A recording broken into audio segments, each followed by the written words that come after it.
class. I hope you all are having a great Monday so far.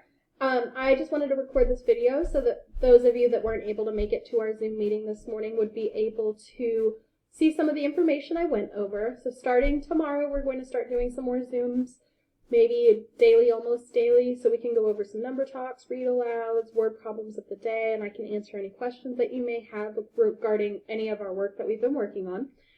So today we went over Zoom etiquette and expectations. They're very similar to our expectations that we have when we're on the carpet in class, so they should all be pretty similar and familiar to you. But first things first is to be on time. Our Zoom meetings will only last between 10 and 20 minutes each day, so if you're coming in 10, 15 minutes late, you're missing a lot of the instruction that I'm giving, so I don't want you to miss out on it, so be on time if you can. If you can't, I will re-record some videos. I tried to do the Zoom recording, and for some reason it's not letting me upload it to Dojo or to Flipgrid, so I'm going to have to figure that out. So in the meantime, I'll just re-record a video like I'm doing right now. So if you're coming in 10, 15 minutes late, why don't you just wait until you can see the recorded version that I'll have posted later on in the day.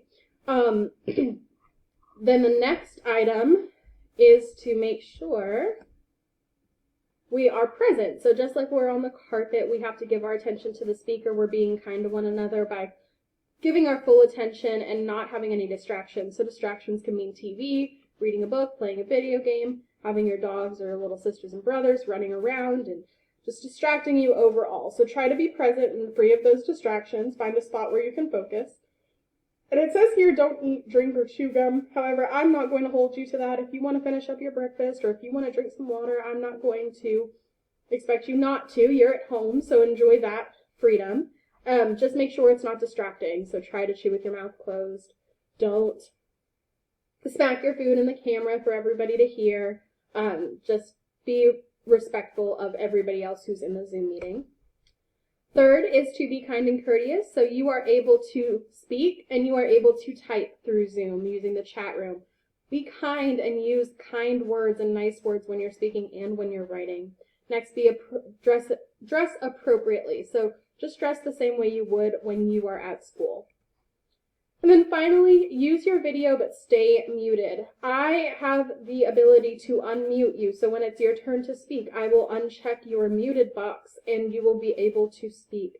But that way nobody is speaking over each other. Keep your video on so I can see how you're reacting to people and see if you agree with others. I might have you do some hand signals, me too, or disagree when we're doing our number talk, so I need to be able to see you when you're doing that.